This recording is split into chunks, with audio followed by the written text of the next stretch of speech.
Sigmund Freud, the father of modern psychology, was born in Freiburg, Austria on the 6th of May in 1856. He moved to Vienna early on and stayed there until Germany invaded Austria, and he fled to London a year before his death, which was on the 23rd of September in 1939. Freud's father was a merchant and married Freud's mother when she was only 19. The family was Jewish, but as he grew up, Freud himself did not practice Judaism. Freud had two older half-brothers who were around the same age as Freud's mother, one of which had a child around the same age as Freud himself. Later on, Freud had 6 younger siblings. Freud studied medicine at the University of Vienna and went on after to work at the hospital, Vienna General. Eventually, Freud went to Paris to study under Jean Charcot, and after a year went back to Vienna to open his own practice.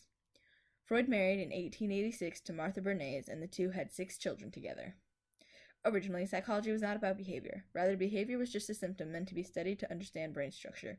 Freud went on to establish himself in neurology and changed this attitude by studying people with hysteria, which was an illness previously thought to come from nowhere and had no way of being treated. His first case with hysteria was Anna O.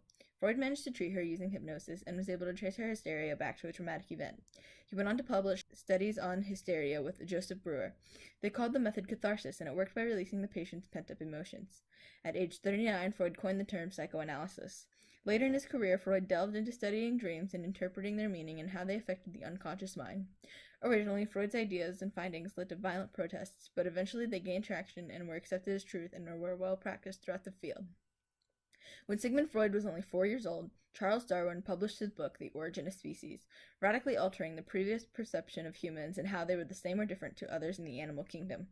Darwin showed how humans' only big difference from other animals is their degree of structural complexity. This allowed for humans to be the subject of scientific study and opened the door to the scientific field that Sigmund Freud would eventually excel in. Freud's work with both Charcot and Breuer greatly influenced his thoughts, and the collaboration Freud had with each of them helped him to develop his ideas and studies.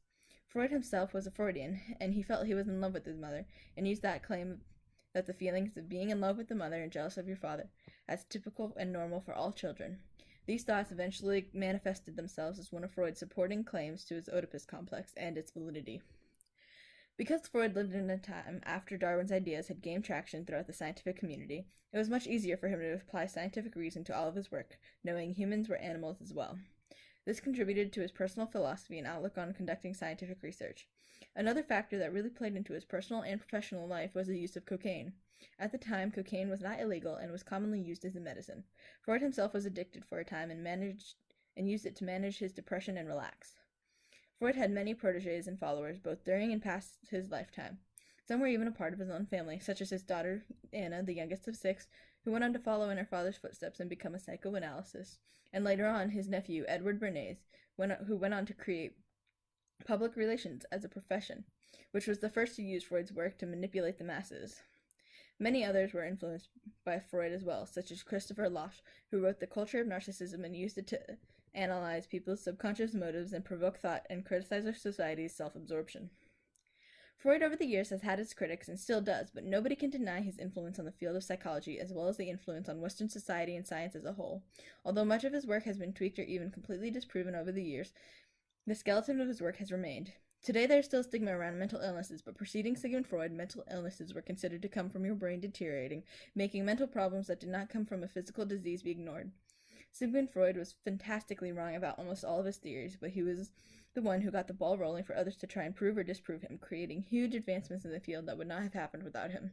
Today, had Sigmund Freud not done his work, we would not have the concept of the unconscious mind, or at least not in such a developed way as we do today.